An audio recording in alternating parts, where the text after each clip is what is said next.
आपका इटी नाउ स्वदेश पर और आपके साथ मैं हूं पूजा त्रिपाठी। और इस वक्त की सबसे बड़ी खबर, नतीजों का आगाज हो चुका है और सबसे पहले इन नतीजों के सीजन में घोषित किया है टीसीएस ने अपने नतीजे। आईटी सेक्टर की दिग्गज कंपनी ने नतीजे अपने घोषित किए हैं और शानदार ग्रोथ हर फ्रंट पर देखने को मिली है। नतीजे भी अनुमान से काफी बेहतर नजर आए हैं। यूरोप के कंसर्न का जो बात की जा रही थी वो भी कहीं ना कहीं मिटिगेट होते हुए दिखाई दी नतीजों में। और ज्योग्राफी वाइज भी अगर देखेंगे तो काफ़ी बढ़िया ग्रोथ दिखी है और वर्टिकल वाइज भी हर वर्टिकल में कंपनी ने बेहतरीन प्रदर्शन यहाँ पर दर्ज किया है। सबसे पहले तो आपके सामने एक एक करके नंबर्स रख देते हैं।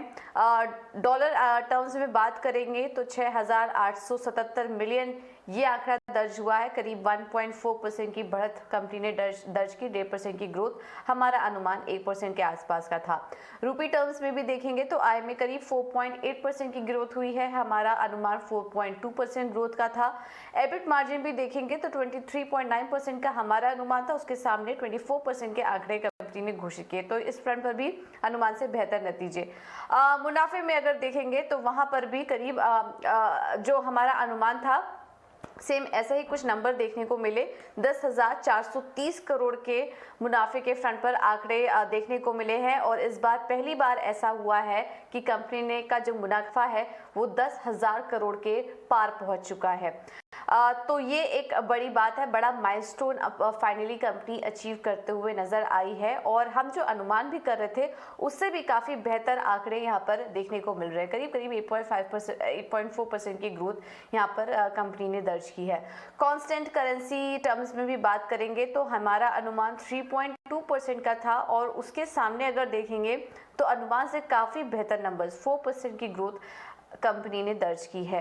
तो हर फ्रंट पर देखेंगे तो नतीजे अनुमान से काफ़ी बेहतर दिखाई दे रहे हैं। और पहली छमाही अगर देखेंगे तो स्ट्रॉन्ग परफॉर्मेंस के साथ कंपनी ने क्लोज किया है। और यहाँ तक कि मैनेजमेंट कमेंट्री भी देखेंगे तो वो भी काफ़ी स्ट्रॉन्ग नज़र आ रही है। राजेश गोपीनाथन, कंपनी के चीफ एग्जीक्यूटिव ऑफिसर और मैनेजिंग डायरेक्टर का कहना है कि सर्विसेज में डिमांड काफ़ी स्ट्रॉन्ग नज़र आई है।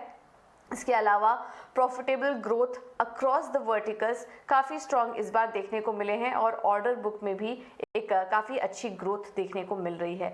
चलिए नतीजों को और डिटेल में इसका एनालिसिस करने की कोशिश करते हैं और हमारे साथ एक्सपर्ट भी शामिल हैं टीसीएस के नतीजों पर बात करने के लिए। इस वक्त हमारे साथ मौजूद है रिसर्च दौलत कैपिटल के VP research Rahul Jain. Rahul, thank you so much ET now Swadesh को आपका कीमती समय देने के लिए। टीसीएस के नतीजे फर्स्ट क्या लग रहा है आपको नंबर्स देख के? क्योंकि हम तो हल्के कमजोर नंबर्स का अनुमान कर रहे थे लेकिन यहाँ पर हर फ्रंट पर ग्रोथ काफी शानदार नजर आ रही है। नंबर्स पर आपका क्या कहना है, पहले तो ये बताइए। देखिए, नंबर तो जाहिर है कि सभी मैट्रिक्स पे बेटर ही आए हैं, बट जो भी बीट आई है वो कितनी सस्टेनेबल है और उसके वजह से पूरे साल के नंबर कितने बदलते हैं, ये समझने के लिए मैनेजमेंट का कॉन कॉल सुनना बहुत ज़रूरी होगा। क्योंकि उसके बगैर मैक्रो के ऊपर उनका क्या व्यू आता है और H2 का जो ग्रोथ है कंपेयर टू H1 कितना सिमिलर या डिफरेंट होगा, ये थोड़ा सा अनुमान लगाना ज़रूरी है बिफोर कंक्लूडिंग कि how it is changing prospect for the business. But yes, if we just look at Q2 alone, definitely ये बीट है सभी मैट्रिक्स पर। बिल्कुल, तो सभी पैरामीटर्स पर हम देख रहे हैं कि अनुमान से बेहतर नंबर्स यहाँ पर नजर आ रहे हैं। इस बीच मयूरेश जोशी भी हमारे साथ मौजूद हैं। Mayuresh, thank you so much ET now Swadesh को समय देने के लिए। नंबर्स आपको कैसे लग रहे हैं? क्या कुछ पॉजिटिव आपको इन नतीजों में नजर आ रहा है? Good evening. नहीं, ऐसे जो अनुमान से टीसीएस के आंकड़ों के लिए वो टॉप लाइन हो इन terms of consolidated revenues quarter on quarter, bit performance हो या बॉटम लाइन हो, आई थिंक ये तीनों ही पहलू पे नतीजे अनुमान से बेहतर है। इसलिए आई थिंक नंबर्स आप कह सकते हो कि एक्सपेक्टेशन से अच्छे आए हैं। बट जैसे अभी हमने भी कहा, मुझे लगता है कि मैनेजमेंट कमेंट्री ये नंबर्स पे कैसी पुष्टि देती है, कितने सॉलिड और कंसिस्टेंट रहेंगे मैक्रो एनवायरनमेंट स्पेसिफिकली BFSI और रिटेल जहाँ पे बहुत बड़ा प्रेजेंस है, geographic presence in terms of market exposure US और यूरोप, स्पेसिफिकली यूरोप जहाँ पे काफी दिक्कतें चल रही है इन terms of demand growth and recession year. UK में जो दर बढ़ रहे हैं उसमें जो क्लॉबैक आ सकता है both in terms of new orders and fresh orders over the next couple of quarters if a recession really hits the US markets because of rate increases and slowdown, क्या वो प्रभाव लाता है नए ऑर्डर फ्लोज? ये देखना थोड़ा लाजमी होगा इन terms of future quarter performances. और इस क्वार्टर में भी ये देखना जरूरी है कि क्या there a better execution existing order book, क्या एक फास्टर एग्जीक्यूशन हुआ था एग्जिस्टिंग ऑर्डर बुक का जो ट्रांसलेट हुआ है बेटर नंबर्स में, क्योंकि ऑर्डर बुक तगड़ी है टीसीएस की दिस पॉइंट ऑफ टाइम। तो ये सारे पहलू बहुत इंपॉर्टेंट होंगे। Q3 में ऑब्वियसली काफी हॉलीडेज आते हैं, क्रिसमस हॉलीडेज फॉरलॉक्स कहते हैं, और Q4 में क्लाइंट बजटिंग एक्चुअली डिसाइड होती है। आई थिंक मैनेजमेंट कैसे देखती है अगले 2 तिमाहियों को और अगले साल को as well, I think from macro perspective ये एक स्टॉक को शायद गाइडेंस दे। Purely from a numbers perspective जो स्ट्रीट अनुमान कर रही थी उससे डेफिनेटली नंबर्स बेटर।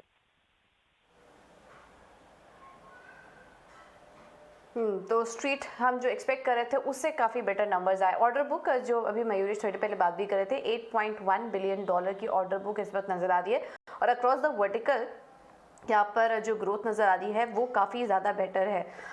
अगर BFSI सेगमेंट देखेंगे वहाँ पर 13% की ग्रोथ, रिटेल में 22% की ग्रोथ नज़र आ रही है, life science and health care 14.5% की ग्रोथ। तो जो लीड कर रहा है यहाँ पर वो रिटेल सेगमेंट लीड करता हुआ नज़र आ रहा है। राहुल, आपसे समझना चाहेंगे, अगर ज्योग्राफिकल वाइज ग्रोथ की बात करें तो यूके और यूरोप को लेकर एनालिस्ट थोड़े कंसर्न नजर आ रहे थे, एक पेसिमिज्म का माहौल था, थोड़े पेसिमिस्टिक साउंड कर रहे थे, लेकिन वहां पर भी हमने देखा कि काफी स्ट्रॉन्ग ग्रोथ नजर आ रही है। इस आंकड़े को आप कैसे देख रहे हो? गोइंग फॉरवर्ड यहाँ से कंट्रीब्यूशन कैसा देख रहे हैं? यूके कारोबार से किस तरह का एक्सपेक्टेशन है आपका? जैसे कि अगर हम नंबर देखें तो यूरोप की जो कांस्टेंट करेंसी ग्रोथ है वो थोड़ी तो अमेरिका के मुकाबले कम ही आई है, लेकिन इसमें आज की तारीख में कोई खास निराशा की बात नहीं है।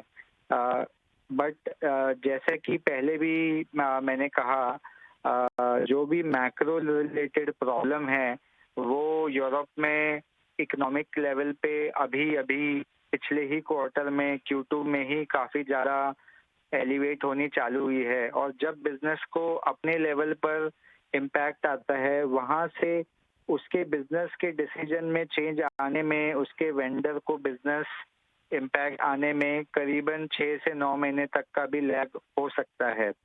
तो आज की तारीख में जो चीज़ें वहाँ पे मैक्रो फ्रंट पे एडवर्स हुई हैं उनका इम्पैक्ट क्लाइंट IT बजट पे Q3 या Q4 में दिखाई देगा हमको, अगर ऐसा होता है तो। इसलिए भले ही Q2 के नंबर यूरोप के अच्छे हैं, उसी के बारे में और पुष्टि जब मैनेजमेंट करेगी कॉल पर, तभी हमारा कॉन्फिडेंस थोड़ा एड अप होगा फॉर H2। अभी के लिए हम इतना ही कह सकते हैं कि Q2 अच्छा है, लेकिन आगे का क्या बनना थोड़ा मुश्किल है।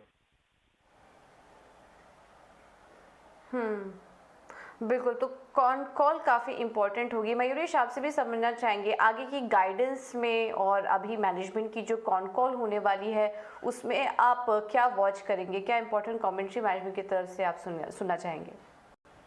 नहीं तो 2-3 बहुत इंपॉर्टेंट एस्पेक्ट्स है एक्सपोजर के इंडस्ट्री वाइज, BFSI, रिटेल और मैन्युफैक्चरिंग, जो यहाँ पे आई थिंक स्लोडाउन विटनेस होता है। तो क्या IT सेक्टर बजट फ्लैश हो सकते हैं? क्या ऑर्डर बुक्स में थोड़ी डीएक्सेलरेशन दिख रही है लुकिंग एट मैक्रो एनवायरनमेंट? और ये 3 सेक्टर सबसे बड़ा हिट लेते हैं इन अ रिसेशनरी एनवायरनमेंट, जब क्लाइंट स्पेंडिंग कम होती है और बजट जब डिसाइड होती है specific, I think consumer expose sectors like BFSI, retail और मैन्युफैक्चरिंग। आई थिंक इस पहलू पे आई थिंक कमेंट्री बहुत इंपॉर्टेंट होगी। खुद के बैलेंस शीट के हिसाब से TCS क्या देख रही है इन terms of execution on their order book? जो मार्जिन प्रेशर्स और अट्रिशन की बात इंडस्ट्री के लिए सुनते आ रहे हैं पिछले कई तिमाहियों तक, ये कैसे प्लेस्ड है अभी, इधर more stability that is probably being seen. और जो अन्य इश्यूज है जो इंडस्ट्री को काउंट कर रहे हैं इन terms of a lot of employees in the industry, जो हम सुन रहे हैं टेकिंग न्यू जॉब्स, उसके लिए कैसे कैसे मेजर्स लिए जा रहे हैं। आई थिंक ये सारी चीजें आई थिंक बहुत महत्वपूर्ण होगी इन terms of the stock performance going forward.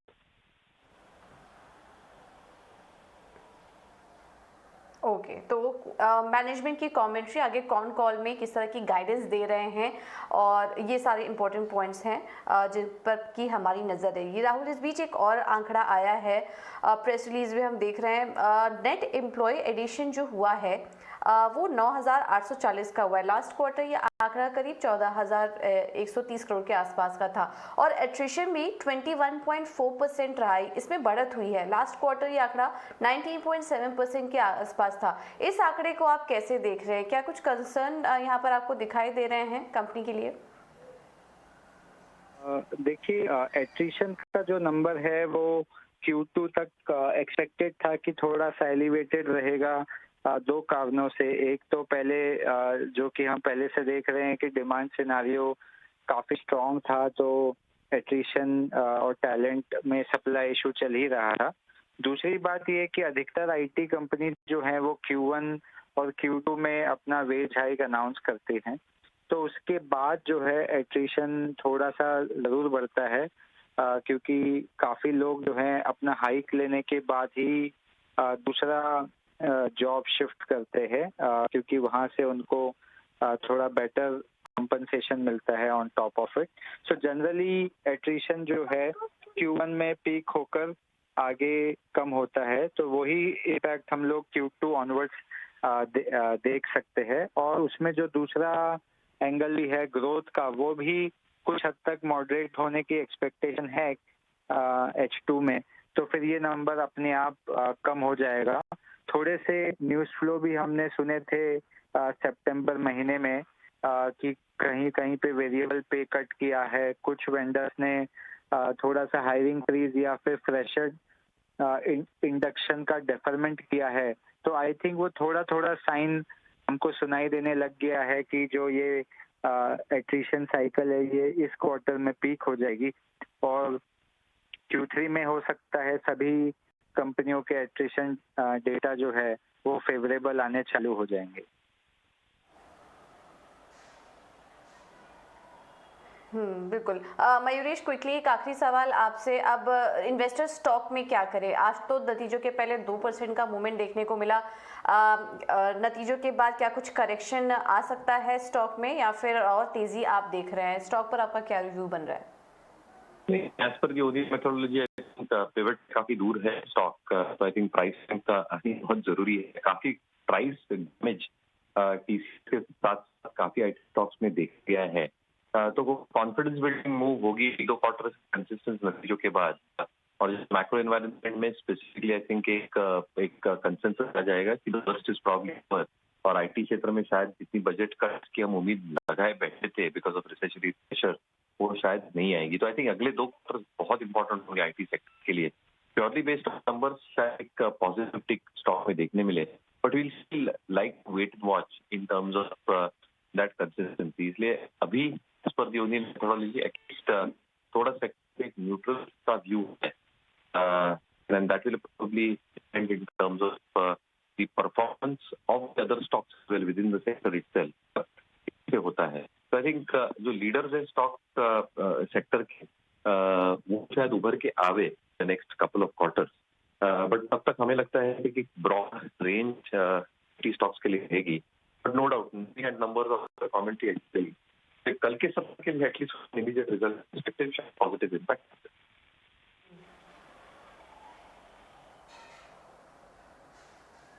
Right Mayuresh, thank you so much हमारे साथ जुड़ने के लिए, और राहुल आपका भी बहुत बहुत धन्यवाद हमारे साथ जुड़ने के लिए और नतीजों पर अपना एनालिसिस देने के लिए। आपका बहुत बहुत शुक्रिया।